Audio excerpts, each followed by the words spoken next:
लौट जाओ। तुम्हें मालूम है एक पतिव्रता थी, गोपियां बोली हाँ जी। सो क्या हुआ?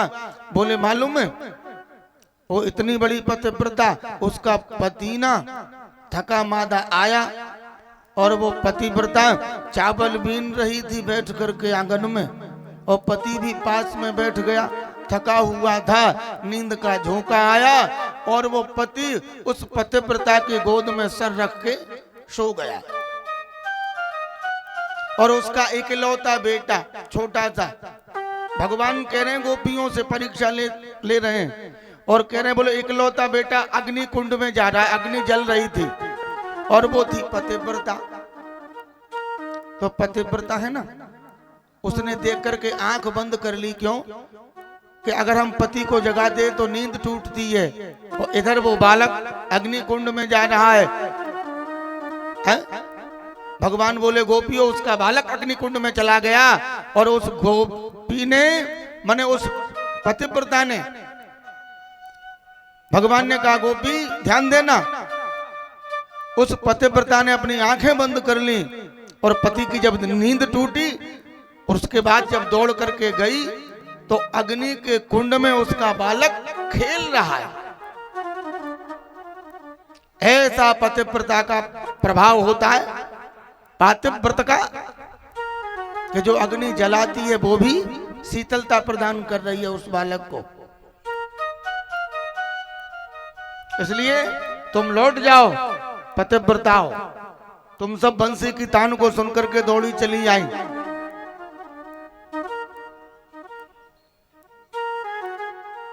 उनमें उन गोपियों में ऐसा वर्णन है, एक गोपी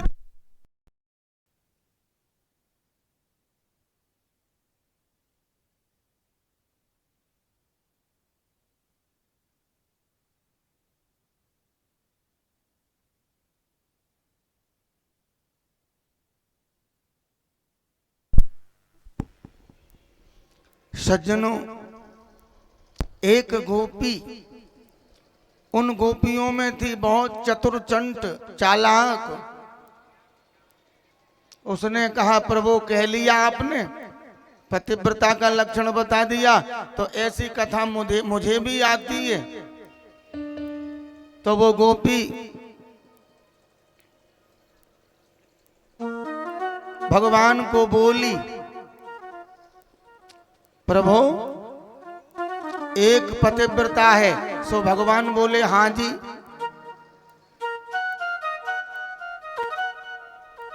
फिर क्या हुआ? सो वो गोपी बोली पतिव्रता का पति जी जा रहा है परदेश। हमारे आज के मुख्य यजमान, हाँ कन्हैया जी ध्यान देना, गोपियां भगवान को क्या कह रही हैं? भगवान का दृष्टांत सुन लिया और एक गोपी चतुरचंट थी, वो भगवान को कह रही है बोले प्रभु दो चार दृष्टांत हमें भी आते हैं ऐसे, तो बोले सुनाओ। तो गोपी कहती है एक पतिव्रता। भगवान बोले हाँ जी। अब उसका पति जा रहा है परदेश धन कमाने के लिए। भाई घर में तो गुजारा होगा नहीं? बोले नहीं जी महाराज घर में गुजारा नहीं होगा, लेकिन वो पतिव्रता ऐसी है कि बगैर पति को खिलाए भोजन नहीं करती। तो महाराज उसके पति ने कहा देवी तुम एक काम करो, हमारा चित्रपट रख लो। क्या रख लो? चित्रपट, मूर्ति यूं मान लो, मिट्टी की मूर्ति मान लो, भाई उसको ही करो सारे नियम। क्या? उसका भोग लगा के खा के उसके बाद भोजन कर लेना। तो बंधुओं ध्यान देना, अब उसका पति 1 वर्ष के बाद लौट के आता है अपने घर और उसकी पत्नी उस मूर्ति के, मिट्टी की मूर्ति की पति की सेवा कर रही है? और उसका साक्षात पति आ जाता है पतिव्रता का।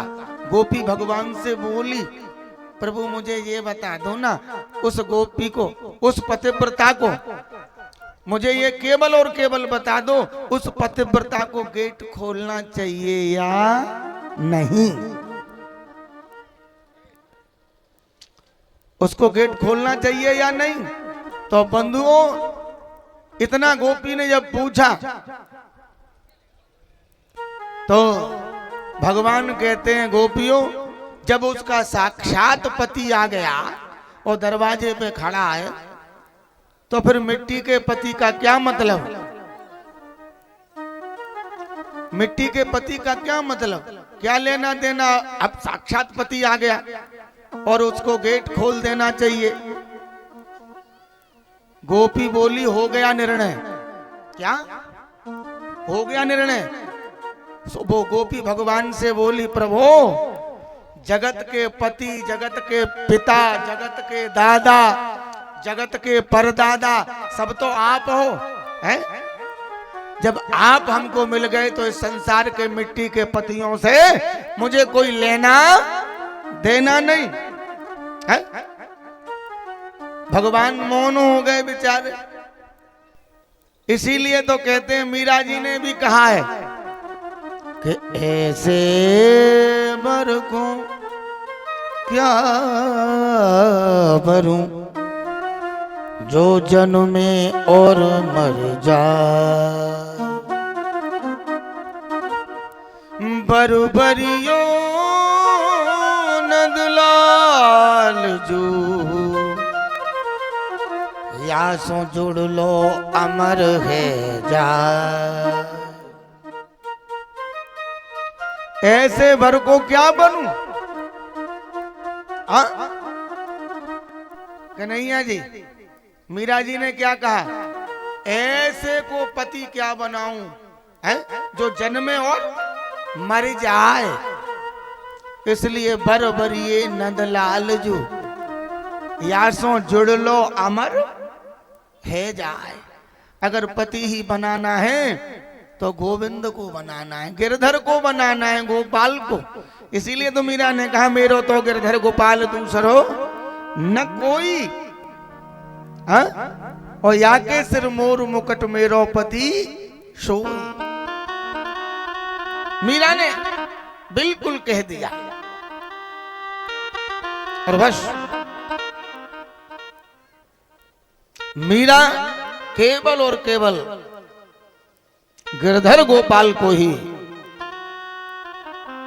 वरण की, क्योंकि मीरा जानती थी जो जन्म ले और मर जाए, ऐसे पति को क्या वर्ण करना है। केवल और केवल मीरा मेरे गोविंद की दीवानी थी। हाँ, मुझे लग रहा है आप एक भजन सुनने के इच्छुक में हो ना। अच्छा, एक भजन सुना दो मीरा का, हम कथा करेंगे, तुम ही सुनाओ।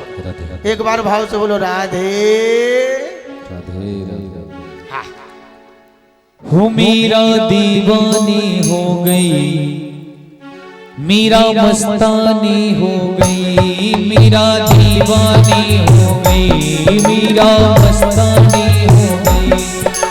श्याम रंग में रंगी चुनरिया हो,